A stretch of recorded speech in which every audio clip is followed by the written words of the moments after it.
అయితే మిల్లర్ల దగ్గర నుంచి 2022-23 సంవత్సరంలో ఇచ్చిన ధాన్యం రికవరీ కాలేదో ఆ ధాన్యానికి సంబంధించి న్యాయపరమైన అంశాలు క్షుణ్ణంగా పరిశీలించి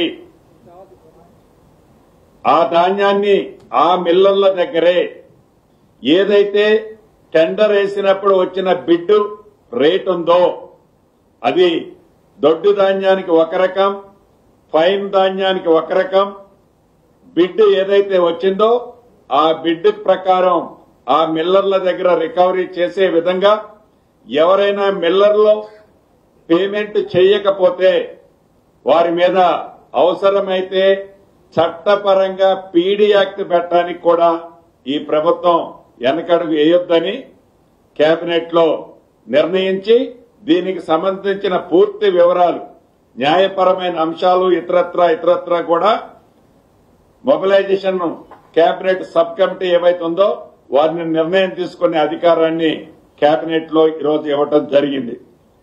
అదే రకంగా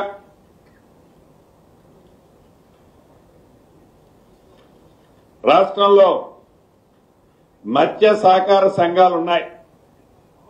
వాటిది ఈ సహకార సంఘాలకు సంబంధించిన ఎలక్షన్స్ లేట్ అవుతున్నాయి.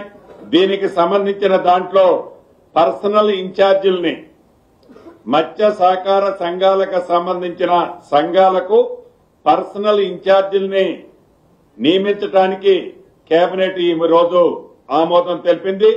ప్రస్తుతం సంఘంలో ఉన్న సభ్యులుగా ఉన్న వారిని పర్సనల్ ఇన్ఛార్జీలుగా ప్రభుత్వం నామినేట్ చేయాలని కూడా రాష్ట్ర కేబినెట్ నిర్ణయించడం జరిగింది.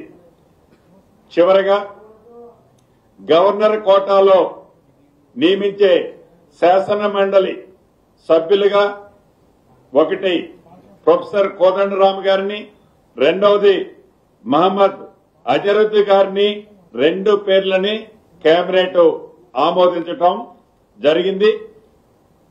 ఇప్పుడు నా సహచర మంత్రివర్యులు ఏదైతే ఈ బీసీ అంశం మీద మొదటి నుంచి పోరాటం చేస్తూ వస్తున్నారో కేబినెట్ లో జరిగిన అంశాన్ని వారు వివరిస్తారు.